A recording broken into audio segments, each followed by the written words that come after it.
Hello नमस्कार दोस्तों, स्वागत है आपका मेरे यूट्यूब चैनल EduTree में। दोस्तों, आज हम संप्रेषण के विविध रूपों में से इसके दूसरे रूप आंगिक संप्रेषण को पढ़ेंगे।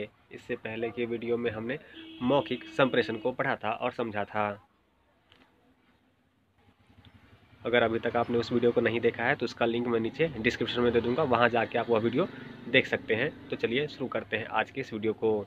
उससे पहले अगर चैनल पे आप नए हैं तो चैनल को सब्सक्राइब करना ना भूलें और साथ में बने बेल आइकन को जरूर क्लिक करें ताकि मेरे आगे आने वाले वीडियो का नोटिफिकेशन आपको मिल सके। तो चलिए शुरू करते हैं।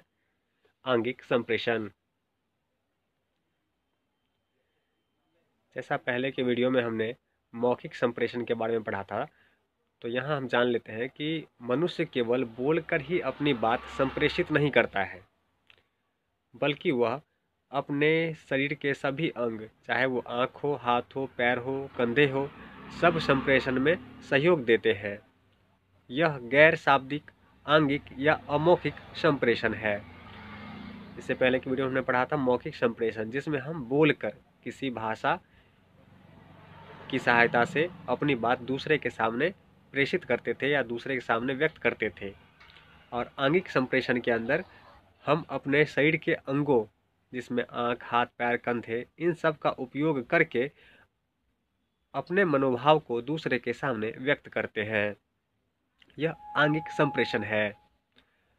शारीरिक संप्रेषण की शुरुआत हमारी वेशभूषा और व्यक्तित्व से होती है।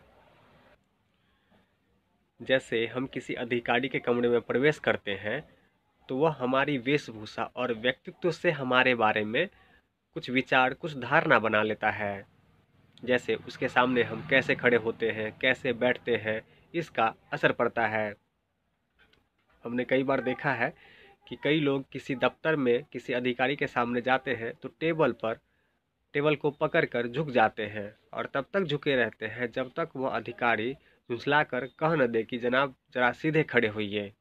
ऐसा हम कई बार देख चुके होंगे या आप कई बार देख चुके होंगे।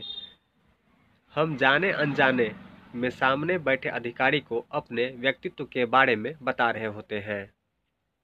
यानी कि हमारे शारीरिक हाव भाव से सामने वाले को हमारे व्यवहार या हमें जानने में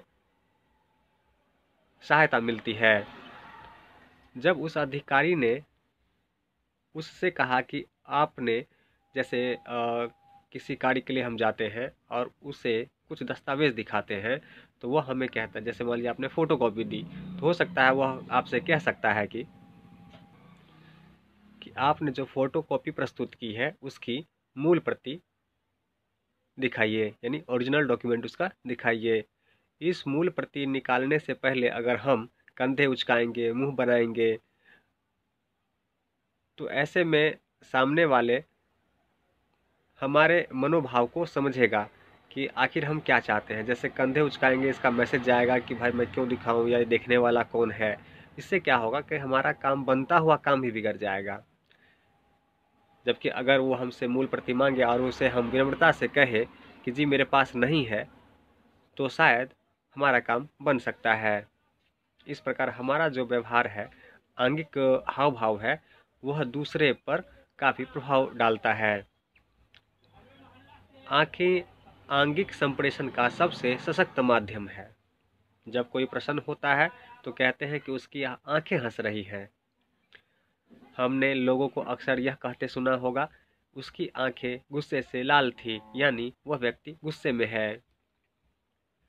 अपनी आंखों के जरिए आप न केवल या हम न केवल अपनी प्रसन्नता या अप्रसन्नता जाहिर करते हैं, बल्कि उसे दूसरों तक संप्रेषित करते हैं।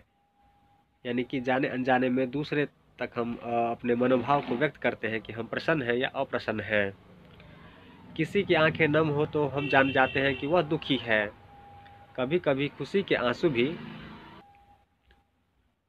निकलते हैं, परंतु उस व्यक्ति की शारीरिक अभिव्यक्ति से पता चलता है कि उसके आंसू खुशी के हैं या दुख के हैं।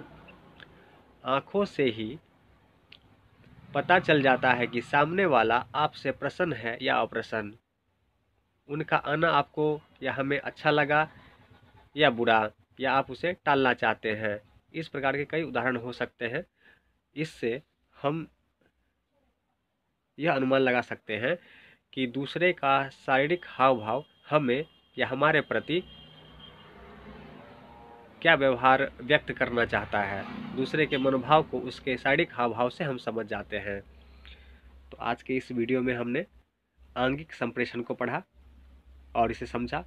तो मोटा मोटी आंगिक संप्रेषण वह है जो हमारे अंगों के हाव भाव से दूसरों के सामने जो मैसेज पहुंचता है वही आंगिक संप्रेषण कहलाता है। तो आज की वीडियो में बस इतना ही। मिलते हैं अगले वीडियो में जिसमें हम पढ़ेंगे लिखित संप्रेषण के बारे में पढ़ेंगे। तो चैनल को सब्सक्राइब कर लीजिए और साथ में बने बेल आइकन को जरूर क्लिक कर लीजिए ताकि मेरे आने वाले वीडियो का नोटिफिकेशन आपको मिल सके। तो चलिए मिलते हैं अगले वीडियो में, तब तक के लिए गुड बाय, धन्यवाद।